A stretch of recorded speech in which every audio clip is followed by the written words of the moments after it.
Hello everyone, welcome back to my channel New Concepts by Ashita. I hope you all are fine and good at your home.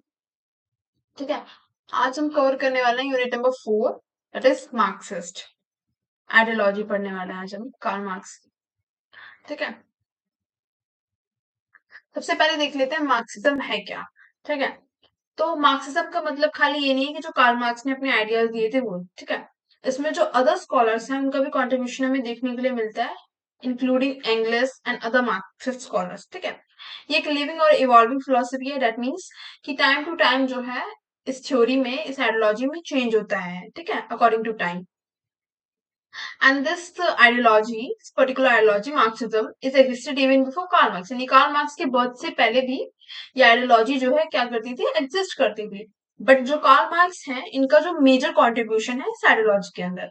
ठीक है, David MC Lenin ने 3 volumes of work लिखे हैं Marxism के ऊपर। ठीक है, बाकी एक ये लेजिक कोलाकोस्की हैं जिन्होंने 3 वॉल्यूम्स लिखे हैं मार्क्सिज्म के ऊपर।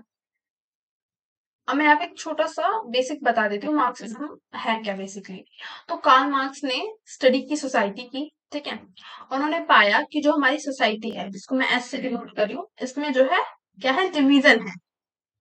कैसे डिवीजन है, उनके अकॉर्डिंग। ठीक है, इन्होंने बोला सोसाइटी 2 पार्ट्स में डिवाइडेड है। फर्स्ट इज वर्किंग क्लास, ठीक है, बी आर वर्गीज। ठीक है, आई नो मेरी राइटिंग थोड़ी गंदी है। वर्गीज class and next is proliterate. Proliterate. वर्गीज क्लास कौन होते हैं, कौन आता है इसके अंदर, जो ऑनर्स है ना, जो प्राइवेट फैक्ट्रीज है उसके जो ऑनर है वो आते हैं वर्गीज क्लास के अंदर। पर प्रोलिटरेट क्लास के अंदर कौन आ रहा है, जो वर्किंग क्लास है बेसिकली, जो लेबर क्लास है। ठीक है, जो लेबर है जो काम कर रही है उन फैक्ट्रीज में। ठीक है, तो कार्ल मार्क्स का यही कहना था कि जो सोसाइटी है वो 2 पार्ट्स में डिवाइडेड है। फर्स्ट इज बर्गिस, ये आपकी बुक में लिखा हुआ है। ठीक है, आप बुक लेके बैठना जब भी पढ़ने बैठो। Next is प्रोलिटरेट। प्रोलिटरेट कौन सी क्लास है, वर्किंग क्लास, जो उन फैक्ट्रीज में जाके काम कर रही है। ठीक है, जब आप इस कॉन्सेप्ट को समझोगे then you will be able to understand other concept as well. ठीक है, next is utopian and scientific socialism. तो जो मार्क्सिज्म है वो कार्ल मार्क्स के पहले से ही है। जो मैंने आपको बताया कि कार्ल मार्क्स के बॉर्न होने से पहले से मार्क्सिज्म है, बट उस टाइम की आइडियोलॉजी को, ठीक है, हम क्या कहते हैं, यूटोपियन कहते हैं। यूटोपियन। ठीक है, यानी कि जो मार्क्सिस्ट आइडियोलॉजी जो है, कार्ल मार्क्स के जो पैदा होने से जो पहले वाले थिंकर्स हैं उनकी आइडियोलॉजी को हम क्या कहते हैं, यूटोपियन आइडियोलॉजी। ठीक है, कार्ल मार्क्स की वाली को हम क्या कहते हैं, साइंटिफिक सोशलिज्म। ठीक है, ये याद रखना, चाहे हेडिंग के ऊपर ही लिख लेना, ये यूटोपियन है। एक तरीके से हिस्टोरिकल या क्लासिकल आप नाम दे सकते हो कि जब कार्ल मार्क्स के पैदा होने से पहले के टाइम के जो थिंकर्स थे वो यूटोपियन टाइप की सोच रखते थे। ठीक है, बट कार्ल मार्क्स का जो मेन जो एजेंडा है वो किस चीज पर फोकस करते हैं, साइंटिफिक सोशलिज्म के ऊपर फोकस करते हैं। अब हम जानेंगे धीरे धीरे करके यूटोपियन क्या है और साइंटिफिक सोशलिज्म क्या है। तो पहले मैं बता दूं, यूटोपियन का मतलब ये है, उन स्कॉलर्स का या उन थिंकर्स का ये मानना था कि सोसाइटीज में जो भी प्रॉब्लम्स आ रही हैं, ठीक है, उनका सॉल्यूशन क्या होगा, उनका सॉल्यूशन ये होगा कि एक ऐसी सोसाइटी वो सेटअप करना चाहते थे, यूटोपियन। ठीक है, जहां पर कोई भी प्रॉब्लम ना हो। कैसी प्रॉब्लम ना हो, जैसे सोसाइटीज में इश्यूज आते हैं ना इनइक्वालिटी के, ठीक है, और भी अदर इश्यूज आते हैं। तो वो एक ऐसी सोसाइटी की इमेजिनेशन कर रहे थे जहां पर कोई भी प्रॉब्लम ना हो, सब लोग जो है मिलजुल कर रहे। ठीक है, किसी भी प्रकार का इशू क्रिएट ना हो। ठीक है, वो उस टाइप की सोसाइटी की क्या कर रहे थे, एक तरीके से इमेजिनेशन कर रहे थे। ठीक है, इसलिए यहाँ पे बोला गया जो अर्ली थिंकर्स थे उनको हम क्या कहते हैं, utopian socialist. And they understood problem. ठीक है, प्रॉब्लम उनको समझ में आ रही थी कि सोसाइटी में क्या इशू है, कि कैसी सोसाइटी में डिवीजन हो रखा है, ठीक है, अमीर और गरीब का। ठीक है, बट जो वो सॉल्यूशन दे रहे थे वो बहुत ज्यादा अनरियलिस्टिक थे। ठीक है, क्या आप एक ऐसी सोसाइटी की इमेजिनेशन कर सकते हो जहाँ पे कोई भी प्रॉब्लम ना हो? नहीं ना, ऐसा कभी हो ही नहीं सकता कि जहाँ पे लोग रहे और कोई भी प्रॉब्लम ना हो। ठीक है, तो जो उनके सॉल्यूशन थे that were very unrealistic. Next हम देखेंगे जो यूटोपिया वर्ड है, ये एक बुक से आया, थॉमस मोरे की। ठीक है, जिस बुक का नाम था अबाउट अ परफेक्ट आइलैंड। कुछ फेमस यूटोपियन थिंकर्स के भी नाम यहाँ पे दिए गए हैं, Robert Owen, Rick Blanc, Saint Simon. ठीक है, नेक्स्ट इज मार्क्स ने अपने आइडियाज को क्या कहा, साइंटिफिक सोशलिज्म का है, जैसे कि मैंने आपको बताया भी। ठीक है, इन्होंने एक मेथड का यूज किया था, डायलेक्टिकल मटेरियलिज्म, जिसको भी हम लेटर ऑन पढ़ेंगे इन डिटेल। ठीक है, सोसाइटी को स्टडी करने के लिए इन्होंने एक्सप्लेन किया कि एक्सप्लोटेशन ये हो क्यों रहा है। ठीक है, यानी कि ये जो अमीर क्लास है, ये जो बर्गिस क्लास है, ये जो प्रोलिटरेट है, लेबर क्लास है, इनका एक्सप्लोटेशन क्यों कर रहे हैं। ठीक है, और हम कैसे इस एक्सप्लोटेशन को रोक सकते हैं, फिक्स आउट कर सकते हैं थ्रू रेवोल्यूशन।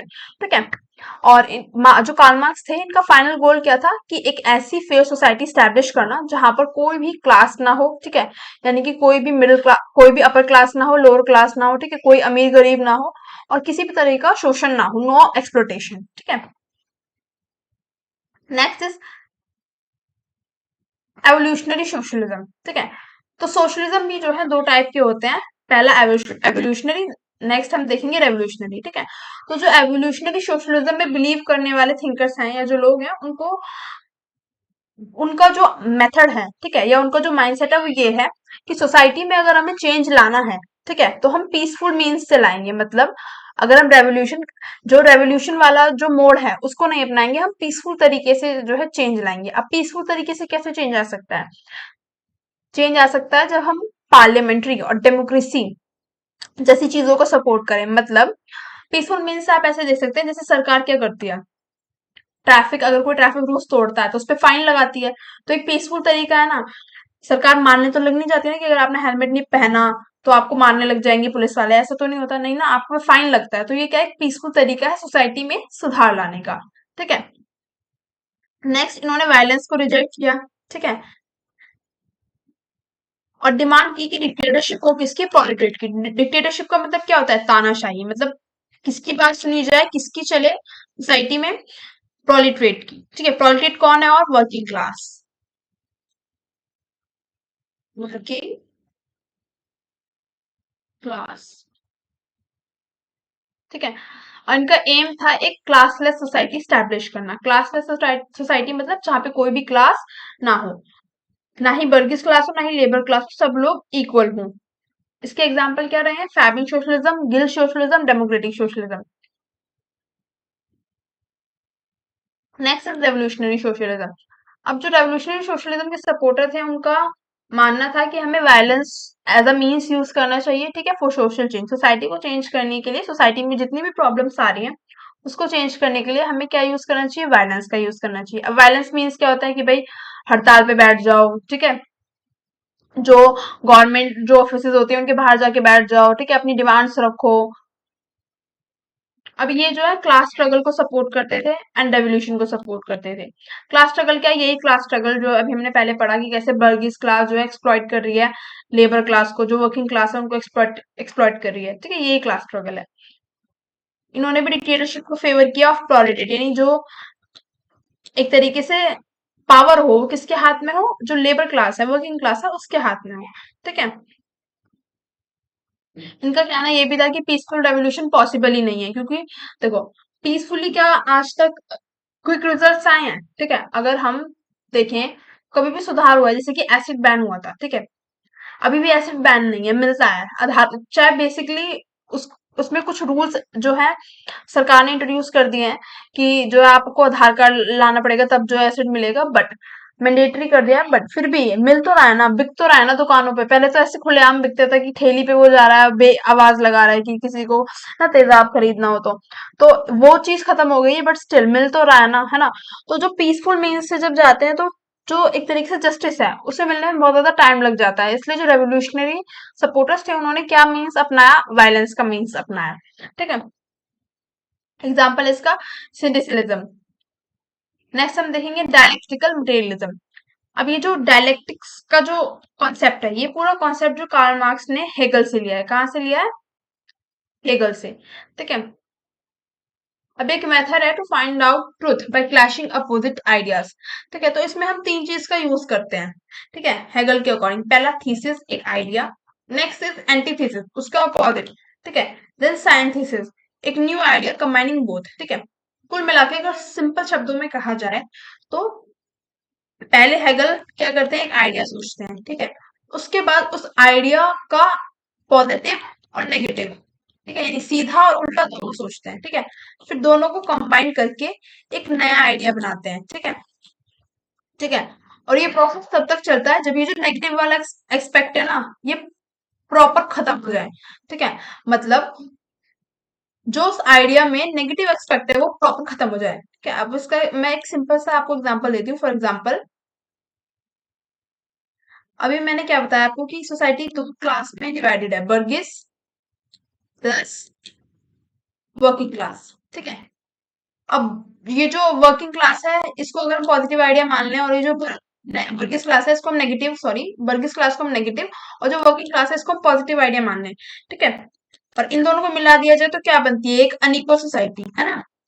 इन दोनों को मिला दिया जाए तो क्या बनती है, अनइक्वल सोसाइटी। ठीक है, अब हेगल सोचेंगे, ठीक है, कि ये जो बर्गिस है ना, ये जो नेगेटिव है इसको हम कैसे हटाएं कि एक पॉजिटिव सोसाइटी का एस्टेब्लिशमेंट हो पाए। ठीक है, कि हम जो क्लासलेस सोसाइटी है इसको स्टैब्लिश कर पाए, तो यही है ये पूरा कॉन्सेप्ट डायलेक्टिकल मटेरियलिज्म का। आई होप आपको समझ में आ रहा होगा। ठीक है,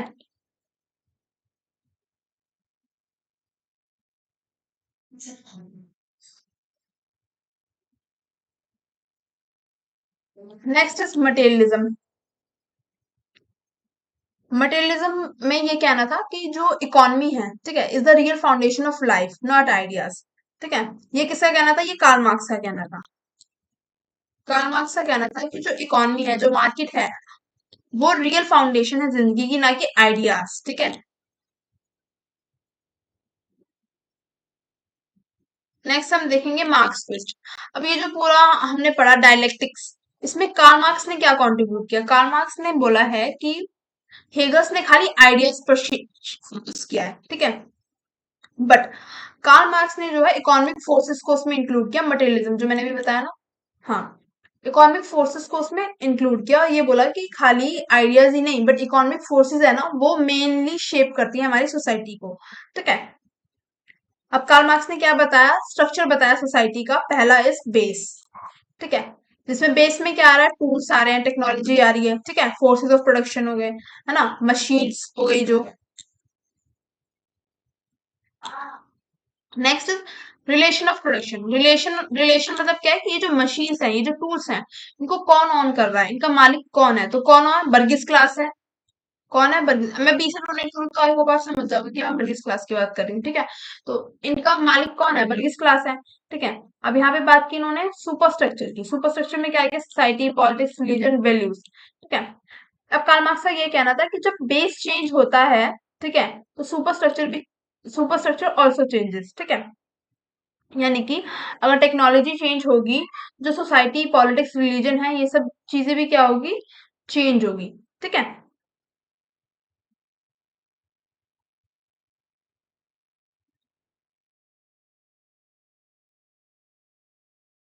तो सॉरी थोड़ा सा ग्लिच आ गया था। ठीक है, हम क्या पढ़ रहे थे, स्ट्रक्चर ऑफ सोसाइटी। ठीक है, तो हम कहाँ पे आ गए थे कि जो बेस है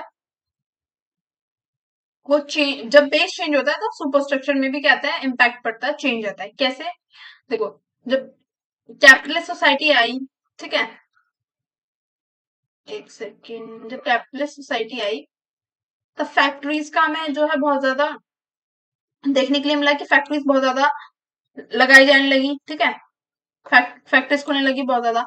तो फैक्ट्रीज खुली तो फिर वर्कर्स की डिमांड हुई। ठीक है, वर्कर्स की डिमांड हुई तो फिर न्यू रूल्स बने, है ना। कैसे रूल्स बने कि भाई जो वर्कर्स हैं उनके लिए क्या वर्किंग कंडीशन होनी चाहिए, कि वो कैसे 8 से जो है 9 घंटे काम करेंगे। ठीक है, उनकी वेजेस कैसी होनी चाहिए। ठीक है, जो छोटे बच्चे हैं उनको काम, उनको जो है हजार्डस फैक्ट्रीज है वहां पे एम्प्लॉयमेंट ना दिया जाए। ठीक है, तो कैसे न्यू रूल्स बने, तो यही कहने का मतलब है कि जैसे जैसे चीजें बनती है, या आप एक नॉर्मल एग्जांपल ले लो कि अगर टेक्नोलॉजी जैसे चेंज होगी। ठीक है, फॉर एग्जांपल पहले कंप्यूटर्स वगैरह नहीं थे, अब कंप्यूटर वगैरह आए तो उसको सीखना पड़ेगा ना, इंसान को भी तो अपग्रेड होना पड़ेगा टाइम के साथ। तो ऐसे ही इम्पैक्ट करता है सुपर स्ट्रक्चर को। ठीक है, नेक्स्ट हम देखेंगे historical materialism. Historical materialism it's marks way of explaining history through economics, यानी कि ये मार्क्स का वे है हिस्ट्री को एक्सप्लेन करने का with the help of economics. ठीक है, अब जो कार्ल मार्क्स हैं उन्होंने फोकस किया है on 4 stages of history according to Karl Marx. पहला is primitive communism. Primitive communism में क्या था ना कि ये पुराने टाइम है, जहाँ पे जिस टाइम पे ह्यूमन जो एज थी वो स्टार्ट हुई थी ना, उस टाइम की बात होगी, जिस टाइम पे लोग जो है पत्थरों से आग जलाते थे, ठीक है, एक नॉर्मल लाइफ जीते थे, सब चीजें शेयर करते थे, ठीक है। उस टाइम पे कोई इंसान ये क्लेम नहीं कर सकता था कि ये जो पैच ऑफ लैंड है ये मेरा है, ठीक है। उस टाइम पे सब लोग मिलजुल के रहते थे बेसिकली, ठीक है। नेक्स्ट स्लेवरी सिस्टम बताया है कि जहाँ पे प्राइवेट प्रॉपर्टी स्टार्ट हो गई, मतलब लोगों ने जो है क्लेम करना स्टार्ट कर दिया कि ये वाला लैंड मेरा है, ठीक है। तो उस टाइम पे सोसाइटी स्प्लिट हो गई मास्टर्स में और स्लेव्स में, ठीक है, मास्टर्स में एंड स्लेव्स में, ठीक है। फिर धीरे धीरे ये जो मास्टर्स थे ये स्लेव्स को एक्सप्लॉइट करने लगे, ठीक है। देन थर्ड नंबर पे हम देखेंगे फ्यूडलिज्म, ठीक है।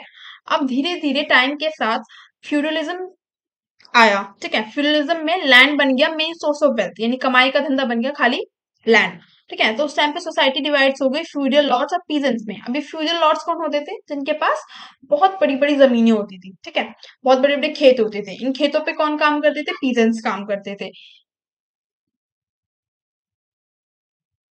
अभी जो एक्सप्लोटेशन है यहाँ पे भी कंटिन्यू रहा, ठीक है। फिर सोसाइटी का फिर से ट्रांसफॉर्मेशन हुआ, सोसाइटी कैसी हो गई? कैपिटलिज्म, जहाँ पे इंडस्ट्रीज वगैरह बहुत ज्यादा आ गई, ठीक है। अब यहाँ पे भी हमें सोसाइटी का स्प्लिट देखने के लिए मिला, बर्गिज में यानी कि जो फैक्ट्रीज हैं उनके ऑनर्स, ठीक है। नेक्स्ट एक्सप्लॉइटेड, जो कि वर्कर हैं, जो उन फैक्ट्रीज में जाके काम कर रहे हैं, ठीक है। Production is for profit not for use. अब इस सोसाइटी की जो मेन जो एक तरीके से खामियत थी वो यही थी कि सब चीज जो है प्रॉफिट मैक्सिमाइजेशन के लिए हो रही है, ठीक है। यानी लेबर्स को कम वेजेस दी जा रही हैं, ठीक है, और उनसे ज्यादा काम करवाया जा रहा है। इसी की वजह से जो है क्लास स्ट्रगल हुआ, यानी कि लोग जो वर्कर्स थे उनमें बहुत ज्यादा जो है एक तरीके से कॉन्फ्लिक्ट हुए, किसके साथ? बर्गिज जो ऑनर्स हैं उनके साथ, ठीक है। और इसलिए उन्होंने रेवोल्यूशन करने का डिसाइड किया, ठीक है। Theory of surplus value. अब ये थ्योरी ऑफ सरप्लस वैल्यू क्या है हम ये जानेंगे, ठीक है। मार्क्स ने सरप्लस वैल्यू का, ये जो सरप्लस वैल्यू टर्म है इसको यूज किया है एक्सप्लेन करने के लिए कि कैसे जो कैपिटलिज्म सोसाइटी में वर्कर्स को एक्सप्लॉइट किया जा रहा था, ठीक है।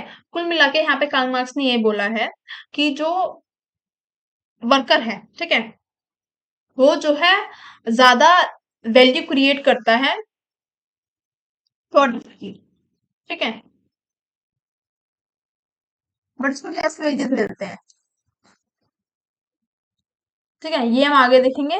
पहले हम ये थोड़ा लेबर थ्योरी वाला ही जान लेते हैं कॉन्सेप्ट, ये वाला कॉन्सेप्ट हम आगे देखेंगे, ठीक है। तो यहाँ पे बोला गया product value come from the amount labour use to make it. मतलब कहने का मतलब ये है कि प्रोडक्ट की जो वैल्यू है, ठीक है, यानी कि जो उसकी कॉस्ट है, किस चीज पे डिपेंड होती है? कि उसे बनाने में कितनी ज्यादा लेबर लगेगी है, ठीक है, क्योंकि लेबर को सैलरी भी तो देनी पड़ती है, ठीक है। कितनी ज्यादा लेबर लग रही है उस पर डिपेंड करती है, ठीक है। यानी जितनी ज्यादा लेबर लगेगी उतनी ज्यादा उस प्रोडक्ट की कॉस्टिंग होगी, ठीक है, यानी एमआरपी बेसिकली होगी। अब चार प्रोडक्शन फैक्टर्स होते हैं, land, capital, organisation, labour, but labour जो है एसेंशियल वन है, ठीक है। अब एक्सप्लोटेशन होता कैसे है, जो मैं आपको यहाँ पे समझाती हूँ ना, पहले वो ही देखेंगे हम कैसे। कि वर्कर्स जो है ज्यादा वैल्यू क्रिएट करते हैं बट उनको कम पैसे दिए जाते हैं। मान लो एक बुक की जो कॉस्ट है वो है 25,000 रुपए, बन के वो तैयार हुई है, ठीक है। बट जो वर्कर है उसकी जो मंथली सैलरी है वो फिक्स है कि उसको 15,000 ही मिलेगा, ठीक है। तो जो इसमें से सरप्लस वैल्यू है 10,000, जो किसके हाथ में जाती है? सीधा सीधा कैपिटलिस्ट के हाथ में, ठीक है। इसी चीज को कार्ल मार्क्स ने कहा एक्सप्लोटेशन, कि भाई जो वर्कर्स है वो ज्यादा वैल्यू क्रिएट कर रहे हैं बट उनको कम पैसा दिया जा रहा है, ठीक है।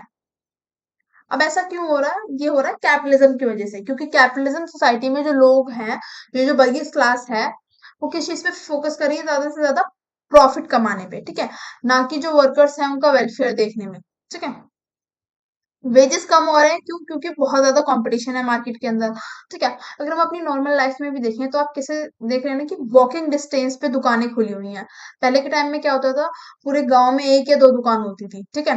इवन दुकानें मशहूर भी होती थी कि भाई ये पूजा की दुकान है, ठीक है, ये उसकी दुकान है, पूजा की दुकान से सामान सामान लिया या उसकी दुकान से सामान लिया। बट अब तो इतनी दुकानें हो गई हैं कि आप अपने घर से निकलो, आपको जो भी सामान चाहिए ऐसे मिल जाएगा, ठीक है।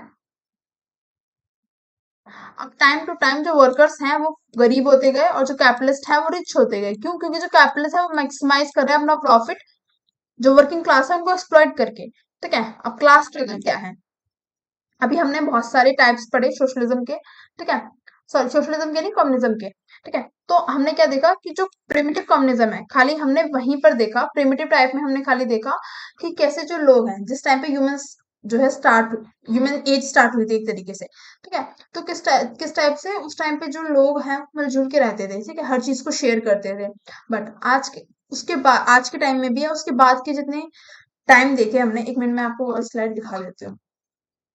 हाँ, जो हम हिस्टोरिकल इंटेलिज्म में पढ़ रहे थे ना, फोर स्टेजेस ऑफ हिस्ट्री, इसमें हमने कैसे देखा खाली प्रिमिटिव कम्युनिज्म में ही कोई क्लास डिवीजन नहीं है। बाकी हमने जो भी पढ़ा, चाहे स्लेवरी सिस्टम हो, चाहे फ्यूडलिज्म हो, चाहे कैपिटलिज्म हो, हमें सब में क्या देखने के लिए मिला है? क्लास डिवीजन देखने के लिए मिला है, यानी कि इनइक्वालिटी देखने के लिए मिली है। ठीक है, तो यही है क्लास स्ट्रगल। ठीक है, inequality between peoples. Next is revolution. अब इसी इनइक्वालिटी की वजह से जब ये हद बढ़ जाती है बहुत ज्यादा, ठीक है, एक्सप्लोइटेशन की, तभी रेवोल्यूशन आता है। ठीक है, अब रेवोल्यूशन क्यों होता है हम देखेंगे। जब टेक्नोलॉजी तो चेंज हो रही है बट सोशल स्ट्रक्चर जो है वो चेंज नहीं हो रहा। मतलब अब यहाँ पे एग्जांपल लिख सकते हैं, जैसे कि भाई मशीनें तो आ गई, ठीक है, या कंप्यूटर लैपटॉप्स तो आ गए, बट उसको अफोर्ड तो गरीब अब भी नहीं कर पा रहा ना। जैसे लैपटॉप है, फॉर एग्जांपल लैपटॉप है, एक मिडिल क्लास भी लैपटॉप को ईएमआई पे अफोर्ड कर लेगा, बट जो पुअर क्लास है क्या वो लैपटॉप अफोर्ड कर पाएगा? नहीं कर पाएगा। ठीक है, तो टेक्नोलॉजी तो अपग्रेड हो रही है बट उससे गरीब क्लास पे तो कोई भी फर्क नहीं पड़ रहा ना, वो तो अब भी उस चीज को अफोर्ड नहीं कर सकते, वो तो अब भी गरीब ही है। ठीक है, तो ये जो मिसमैच है, ठीक है, ये जो गैप है सोसाइटी का, इसको कम करने के लिए ही जो है रेवोल्यूशन होता है। ठीक है, अब जो ये क्लास स्ट्रगल है ये स्लो प्रोसेस और हिडन है, बट जो रेवोल्यूशन है ये एक फास्ट, विजिबल और वायलेंट फेज है। ठीक है, अब यहाँ पे जो है ये बोला गया है कि जो बड़े बड़े चेंजेस है हिस्ट्री में हुए हैं बिकॉज ऑफ रेवोल्यूशंस। ठीक है, हमने जैसे अंग्रेज आए तो उनके खिलाफ लड़ाई लड़ी है। ठीक है, तो तो कुल मिला के कहने का मतलब ये है कि जो हिस्टोरिकल रेवोल्यूशंस है वो हमेशा जो है एक पॉजिटिव इम्पैक्ट लेके आते हैं। ठीक है, तो ये कुछ रेवोल्यूशंस के नाम दिए गए हैं, आप चेकआउट कर सकते हैं। Next is final revolution. Karl Marx ने बोला है कि फाइनल रेवोल्यूशन होगा प्रोलिटरेट क्लास का, यानी कि वर्किंग क्लास का। कैसे होगा और किसको हरा के होगा? जो बर्गिस क्लास है, जो ये लैंड ऑनर, फैक्ट्री ऑनरशिप जिनके पास है, ठीक है, उनको डिफीट करके होगा। ठीक है, और कैसे सोसाइटी स्टैब्लिश करेंगे, मैं बार बार इन्फोसिस दे रही हूँ, क्लासलेस। ठीक है, नेक्स्ट इन्होंने क्या डिमांड किया? डिक्टेटरशिप ऑफ प्रोलेटेट, मतलब कोई भी स्टेट नहीं होगा। ठीक है, गवर्नमेंट की कोई भी नीड नहीं है। ठीक है, ये जो प्रोलेटेट है ये अपने आप जो है पूरी कंट्री को या जो पूरा एरिया है उसको गवर्न करेंगे। ठीक है, नेक्स्ट हम देखेंगे, हमें पावर शिफ्ट होता हुआ दिखाई दे रहा है। पावर शिफ्ट कैसे? कि पहले कौन कंट्रोल कर रहा था? बर्गिस क्लास कंट्रोल कर रही थी, बट अब कौन कंट्रोल करेगा? प्रोलिटरेट्स। नेक्स्ट क्वेश्चन ये पुट होके आता है कि जब ये जो प्रोलिटरेट हैं ये गवर्न करेंगे तो क्या ये डेमोक्रेटिक स्टेट होगा? ठीक है, तो इस पे कार्ल मार्क्स ने ये जवाब दिया है कि सब स्टेट क्या है, डिक्टेटरशिप्स को यूज कर रहे हैं। कैसे? क्योंकि यहाँ पे क्या है, हम देखने के लिए मिल रहा है कि अब वन क्लास जो है अनदर क्लास को रूल कर रही है। ठीक है, बट हम जो है सोशलिस्ट स्टेट को स्टैब्लिश करना चाहते हैं। ठीक है, but with the help of majority, मतलब यहाँ पे मेजोरिटी का रूल होगा। मेजोरिटी में कौन है? और लेबर क्लास है। ठीक है, ठीक है, तो उनका मानना ये था कि अगर डेमोक्रेसी का मतलब मेजोरिटी रूल है, तो ये जो स्टेट है, ये जो सोशलिस्ट स्टेट है, ये मोस्ट डेमोक्रेटिक स्टेट एवर होगा। ठीक है, नेक्स्ट हम देखेंगे फीचर्स ऑफ कम्युनिस्ट सोसाइटी। ठीक है, अभी किस टाइप की कैसी सोसाइटी स्टैब्लिश करेंगे? Communist society. ठीक है, अब फीचर क्या होता है कम्युनिस्ट सोसाइटी के? First is classless, second is stateless, कोई गवर्नमेंट कोई पुलिस नहीं होगी वहां पे, किसी के पास कोई प्राइवेट प्रॉपर्टी नहीं होगी। ठीक है, कोई कंपटीशन नहीं होगा, प्रोडक्शन होगा जरूरत के हिसाब से, ना कि प्रॉफिट के लिए। ठीक है, अब जब भाई ये सब चीजें खुद जो है प्रोलेटरेट हैंडल करेंगे तो स्टेट का क्या होगा? गवर्नमेंट का क्या होगा? ठीक है, तो कार्ल मार्क्स ने स्टेट को टूल ऑफ क्लास ऑपरेशन बताया। मतलब स्टेट क्या करती है? जो गरीब लोग हैं उनको ऑप्रेस करती है, तो इसलिए स्टेट क्या है, धीरे धीरे डिसअपियर कर जाएगा। ठीक है, यानी स्टेट धीरे धीरे गायब ही हो जाएगा। ये कार्ल मार्क्स का कहना था। और इनका फाइनल विजन क्या है? एवरीवन कंट्रीब्यूट थ्रू वर्क, यानी कोई भी फ्री ऑर्डर्स नहीं रहेगा। मतलब जैसे कि बर्गिस क्लास क्या करती थी? बड़ी बड़ी फैक्ट्रीज के वो ऑनर रहते थे, ठीक है ना, और वो प्रॉफिट कमाती थी किसके काम से? वर्कर के। ठीक है, तो उनका कहना यही है कि कोई भी ये जो बर्गिस क्लास है, ये जो फ्री लॉडर्स होते थे पहले, अब कोई भी फ्री लॉडर्स नहीं रहेगा। सब काम करेंगे और कमाएंगे, खाएंगे, खुश रहेंगे। ठीक है, next concept is theory of alienation. ठीक है, एलिनेशन का मतलब होता है डिस्कनेक्टेड फील करना अपने काम से, ठीक है, या नेचर से, या कभी कभी अपने आप खुद से। ठीक है, तो कार्ल मार्क्स ने लेबर के, जो लेबर क्लास है उनकी जो है एक तरीके से फीलिंग एक्सप्लेन की है कि कैसे वो एलिनेट अपने आप को फील करते थे। ठीक है, ये देखेंगे हम। पहला है, चार टाइप के इन्होंने बताया। पहला वर्क से, ठीक है, सेकंड नेचर से, थर्ड इज अदर पीपल से, फोर्थ इज सेल्फ। ठीक है, यहाँ पे मैंने बहुत सिंपल एग्जांपल दिए हैं, आप पढ़ सकते हैं। यानी कि अपने काम से वो एलिनेटेड फील करते थे। क्यों? क्योंकि जो हर चीज है उसको कौन कंट्रोल कर रहा है? बर्गिस कंट्रोल कर रहे हैं, बर्गिस क्लास कंट्रोल कर रही है। नेचर से वो इसलिए बहुत ज्यादा डिस्कनेक्टेड फील करते थे क्योंकि अब काम में कोई भी क्रिएटिविटी नहीं रह गई है, मतलब उनको रोजाना जाना है, सेम वही काम रिपीट। ठीक है, third is alienation from other people, इसलिए क्योंकि सोसाइटी में बहुत ज्यादा जो है क्या हो गया, कंपटीशन हो गया, तो लोगों को एक दूसरे से क्या है, होड़ लगी रहती है। ठीक है, fourth is alienation from self. Alienation from self इसलिए क्योंकि इंसान जो है सिर्फ पैसे के पीछे भाग रहा है। ठीक है, वो अपनी लाइफ को एंजॉय नहीं कर रहा, बस सिर्फ पैसे कमाने के पीछे भाग रहा है। ठीक है, नेक्स्ट हम देखेंगे क्रिटिसिज्म।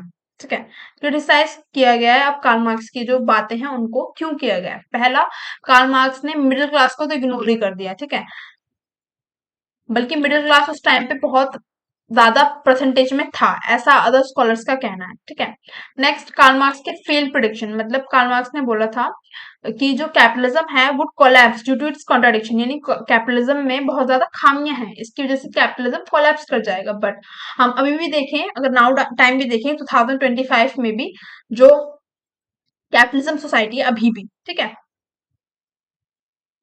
कैपिटलिज्म कोलैप्स करने की बजाय सोशलिज्म हमें कोलैप्स करता हुआ दिखाई दिया, जैसे कि हमने यूएसएसआर रशिया में भी देखा और ईस्टर्न यूरोप में भी देखा। ठीक है, third is revolution in feudal societies.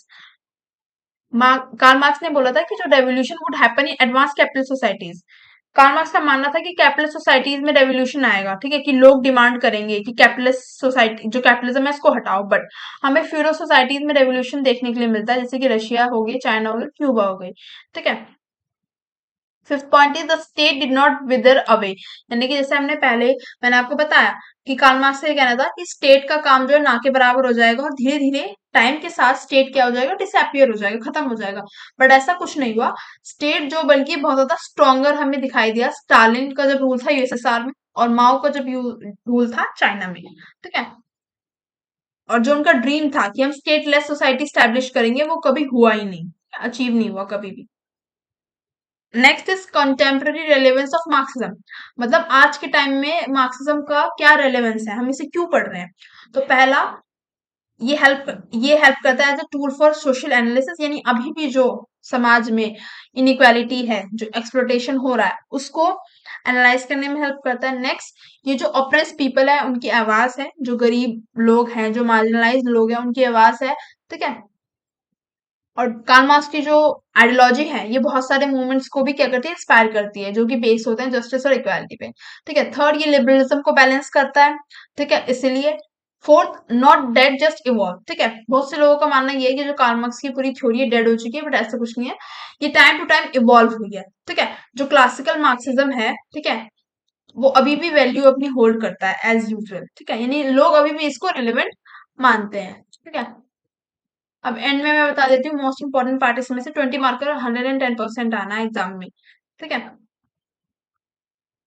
एक सेकेंड। तो यहाँ पे पहले तो हमें इंट्रोडक्शन में ये पता होना चाहिए व्हाट इज मार्क्सिज्म। ठीक है, कोई भी क्वेश्चन आए इससे सबसे पहले ये जरूर बताना है कि मार्क्सिज्म है क्या। ठीक है, उसके बाद जो क्वेश्चन आएगा वो आ सकता है, शॉर्ट नोट में आ सकता है रेवोल्यूशनरी और एवोल्यूशनरी सोशलिज्म के ऊपर। ठीक है, देन उसके बाद आ सकता है पूरा ये थ्योरी ऑफ सरप्लस वैल्यू हो गया। ठीक है, कैसे एक्सप्लोटेशन हुआ लोगों का, क्लास स्ट्रगल क्या है। मैं काम करूंगी इसके लिए सेपरेट वीडियो लेके आऊंगी। ठीक है, इंपॉर्टेंट क्वेश्चंस लेके। ठीक है, कि क्या क्या क्वेश्चंस आए हुए हैं पास्ट में, PYQs. Thank you so much for watching my video. If you like the session, do like, share, subscribe my channel. ठीक है।